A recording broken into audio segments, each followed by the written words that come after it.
से कुछ देर पहले एक खबर आई है कि इसराइली वजीर आजम नेतन्याहू ने कतरी वजीर आजम मोहम्मद बिन अब्दुर्रहमान अस्सानी को फ़ोन किया है और फ़ोन करके माफ़ी मांगी है उस हमले पर जो 9 सितंबर को कतर पर इसराइल की तरफ से किया गया था। और उस वक्त किया गया था जब कतर के अंदर हमास की सारी क़यादत मौजूद थी और मौजूद थी उन निकात पर बात करने के लिए जो कि प्रपोज किए गए थे खुद सदर ट्रंप की तरफ से कि किस तरीके से इसराइल के दरमियान और हमास के दरमियान सीज़ फायर हो सकता है, किस तरीके से मग़वियों की रिहाई मुमकिन हो सकती है, किस तरीके से गज़ा में अमन कायम हो सकता है। एन उस वक्त कि जब ये इजलास होना था या हो रहा था उस वक्त इसराइल की तरफ से हमला किया गया और हमले के बाद भी इसराइल कतई तौर पर ना माफ़ी मांगने का इरादा जाहिर कर रहा था, बल्कि नेतन्याहू ये दावा कर रहे थे कि जहां पर भी हमें हमास की क़यादत मिलेगी हम वहां पर हमला करेंगे और एक दफ़ा हमला किया है तो दोबारा भी हमला करेंगे। और उसके बाद सारा का सारा मंजरनामा बदल गया था,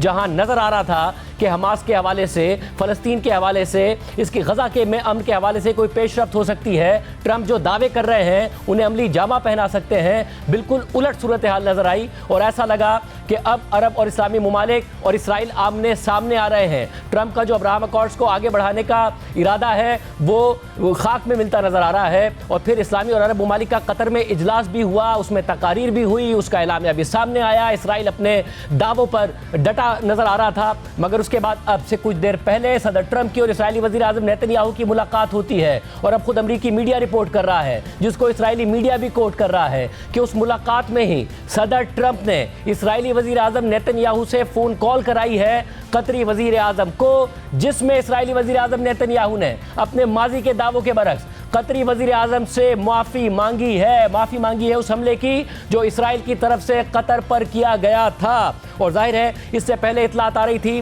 कि जो अरब और इस्लामी ममालिक का इजलास हुआ और मुलाकात हुई सदर ट्रंप के साथ, उसमें इस्लामी ममालिक के सामने सदर ट्रंप ने एक 21 निकाती एजेंडा पेश किया था कि किस तरीके से अमन आ सकता है गज़ा में और इसराइली फ़ौज अपनी कार्रवाइयाँ रोक सकती है। उससे पहले उसके बाद सदर ट्रंप ये बयान भी दे चुके थे कि वेस्ट बैंक में इसराइल को कब्जा नहीं करने देंगे, हालांकि इसराइली वज़ीर आज़म ये दावे कर रहे थे। और अब ये अहम डेवलपमेंट सामने आई है कि 21 निकाती पॉइंट्स के बाद, और अब वज़ीर आज़म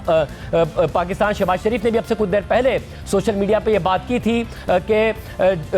जो 21 पॉइंट्स हैं ट्रंप की तरफ से उसको वो वेलकम करते हैं। और अब ये बात सामने आ रही है और ख़ुद अमेरिकन मीडिया रिपोर्ट कर रहा है कि इस बहुत बड़ी डेवलपमेंट के बाद इस बात की राह हमवार हो रही है कि गज़ा में अमन हो सकता है, इसराइल के साथ सीज़ फायर मुआहदा हो सकता है। और क्या सेटअप होगा इस तमाम के बाद गज़ा में किस तरीके से इस्लामी ममालिक का किरदार होगा, उस हवाले से मामला तय पा सकते हैं। क्योंकि 21 पॉइंट्स की जो तफसीलात सामने आ रही थी उसमें यही तफसीलात सामने आ रही थी कि इसराइली फ़ौज गज़ा से वापस जाएगी और इस्लामी ममालिक जो हैं उनका किरदार होगा गज़ा की रिकन्स्ट्रक्शन में भी। इसके अलावा जो गज़ा के सिक्योरिटी मामलात हैं उस हवाले से भी बहुत बड़ी और अहम डेवलपमेंट सामने आ रही है। यानी कि एक ब्रेक थ्रू की तवक्को की जा सकती है कि इसराइल जो मुसलसल कह रहा था कि हम आगे बढ़ेंगे, अगर कहीं पर भी हमें हमास की क़यादत मिलेगी वहाँ पर भी हमले करेंगे और गज़ा में भी हम आगे बढ़ेंगे, वेस्ट बैंक पर भी कब्जा करेंगे, वहाँ से कहीं ना कहीं अब मामलात ब्रेक थ्रू की तरफ जाते नज़र आ रहे हैं।